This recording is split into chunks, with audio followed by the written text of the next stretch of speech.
Во тек е истрага за тежок кривичен случај поврзан со сексуална злоупотреба на малолетни лица во Штип, во кој како осомничен се јавува 65 годишен жител на градот, сопственик и управител на приватен образовен центар, каде што истовремено држал и дополнителна настава по математика. Речиси 3 години, 3 малолетни девојчиња на возраст од 10, 11 и 13 години биле жртви на сексуално злоставување. Случајот бил откриен по реакција и пријава од страна на родителите, кои забележале промени во однесувањето на децата и по добиените информации се обратиле до надлежните институции. По пријавата, полицијата и обвинителството презеле мерки за обезбедување на докази и започнување на истражна постапка.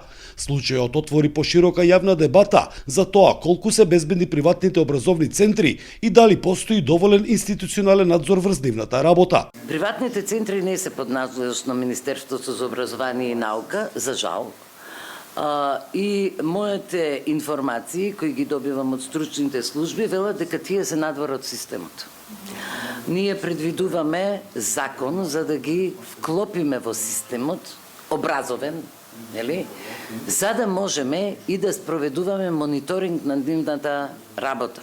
По наредба на судот, полицијата извршила претрез во домот на осомничениот и во приватниот образовен центар, при што биле обезбедени материјали и предмети важни за натамошната истрага. Центарот според информациите функционирал во Штип повеќе од една деценија. За Сител, Трајан Ристовски.